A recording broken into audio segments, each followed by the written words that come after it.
Découvrez la culture dans les territoires en regardant l'art et la manière avec SNCF.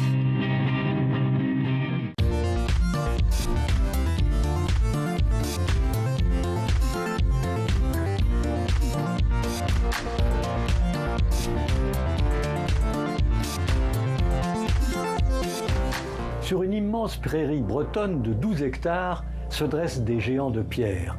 Bienvenue dans la vallée des Saints. Elle compte plus de 150 représentations contemporaines de bienheureux catholiques qui ont marqué l'histoire de la Bretagne. Ce lieu se niche en plein centre de la région dans le Kreis Breizh, comme l'ont nommé les Bretons, dans le petit village de Carnoët. La taille de ces statues de granit massif, plus de 7 mètres, vaut à la vallée des Saints le surnom d'île de Pâques bretonne. Avec un panorama à 360 degrés sur les environs, cet endroit offre un concentré de culture locale entre histoire et légende. Le projet est la concrétisation du rêve fou de 4 amis. En 2008, ces amoureux de la Bretagne se lancent dans cette aventure démesurée, avec l'envie de faire revivre et redécouvrir son histoire. Chaque sculpture ici mesure entre 4 et 6 mètres de haut et représente des saints bretons. Au départ, ce sont des Cornouaillais, des Gallois, des Irlandais, des Écossais qui sont arrivés en Armorique, ça ne s'appelait pas encore la Bretagne. Ils ont créé des ermitages, ce qui a donné naissance plus tard aux paroisses puis aux communes bretonnes. Ce qui fait que quand vous prenez une carte de la Bretagne, vous trouvez des saints partout, Saint-Malo, Saint-Brieuc, Saint-Paterne.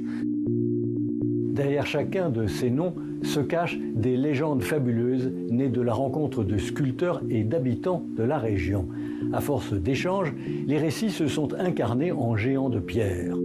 La plupart du temps, ce sont des familles, un couple, des frères et sœurs, des petits-enfants qui disent on va financer tel saint. Forcément, ce saint est lié à leur histoire, peut-être à leur origine. Les donateurs vont rencontrer un artiste et cet artiste et le donateur vont créer une histoire commune. Le sculpteur va s'imprégner de l'histoire et de la légende du saint et va créer des sculptures de 4 à 6 mètres de haut en granit breton.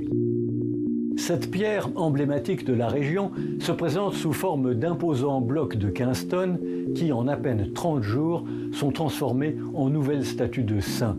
Elles sont ensuite réparties sur l'ensemble du site. On aurait pu choisir d'installer ces sculptures un peu partout en Bretagne, mais ça n'aurait pas eu la même force. Ici, le fait de concentrer toutes les sculptures sur un même site, ça permet aux gens ici de vibrer. Il y a quelque chose qui se passe quand on vient sur ce site. Et le projet en lui-même est démesuré, parce que l'objectif final, c'est 1 millier de sculptures. Donc il faut aussi imaginer que le chantier ici sera terminé dans peut-être 90 ans, 100 ans. Entre religion et superstition, la terre bretonne est riche de mystères. Avec ce projet pharaonique, l'histoire des saints bretons, dont les légendes les plus anciennes remontent au IVe siècle, n'a donc pas fini de s'écrire. C'était l'art et la manière avec SNCF.